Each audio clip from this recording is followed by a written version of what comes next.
Let's continue on and look at the main concept behind Unity 3D. Unity can be quite confusing if you don't understand the main concepts. However, once I've explained these, you'll think that it's absolutely brilliant and you'll love this game engine as much as I do. Now, I've already said that everything in the hierarchy pane is all the game objects that are in the current scene. And game objects is basically where Unity starts. Once we start and open up a new clean empty project, we'll start by adding game objects from the game object menu. Now, you can create an empty game object basically that is a dot in 3D space that we can use to spark things from, or for example put in front of a barrel of a gun and make it shoot from there. But also there's other game objects, and let's go through these real quickly. A particle system is basically a particles engine in the game. So for example, particles can make fire or warp effects, or you can cast spells. Those are all created using particles in 3D space. Then next we have the cameras, and cameras are extremely powerful in Unity. You can set one camera to render one thing and then another camera to render another, and you can make as many cameras in your game as you like. There's no limit to the amount of cameras you can use in Unity. Then we have GUI texts, and these are actually graphical user interface text, for example, to make a main menu, or to make a slider, or to read text on the screen.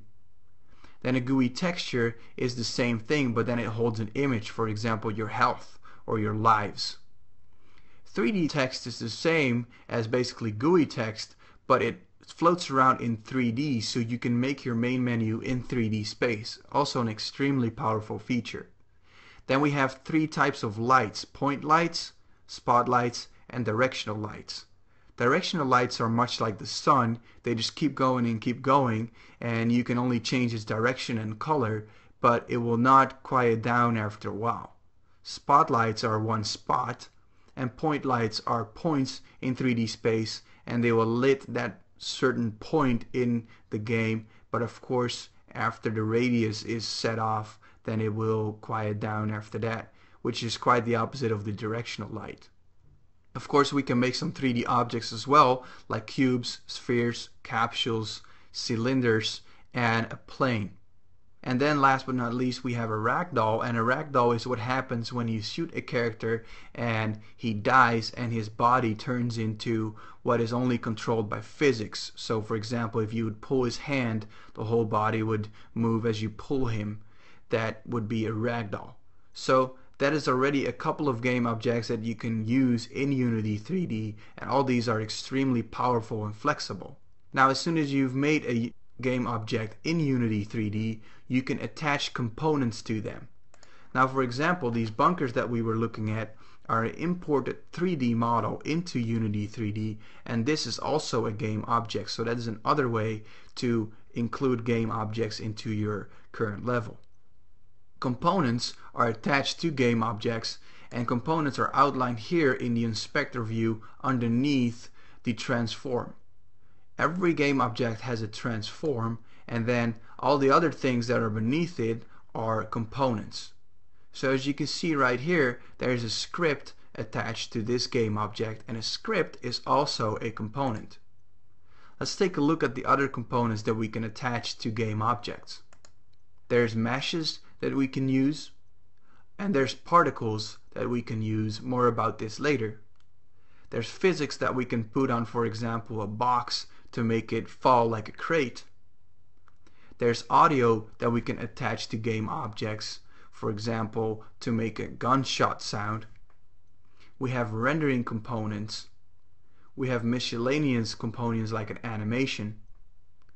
We have scripts that we can attach, and of course we can make our own scripts, but Unity comes with a whole bunch of scripts that are already done for us to get us up and running very quickly, and these are extremely short and very powerful scripts. Then there's image effects that we can also use, and then camera control components that we can attach, and these are also scripts that can be attached to a camera. So those are game objects and components. Now of course I've already mentioned that you can import your own assets, and assets are basically also game objects, but Unity makes a difference between certain assets in the game. For example, a script is an asset that functions as a component on a game object. And there's a couple other assets that you can see here: materials, cube maps, lens flares, fonts, your own fonts, physics materials, and GUI skins.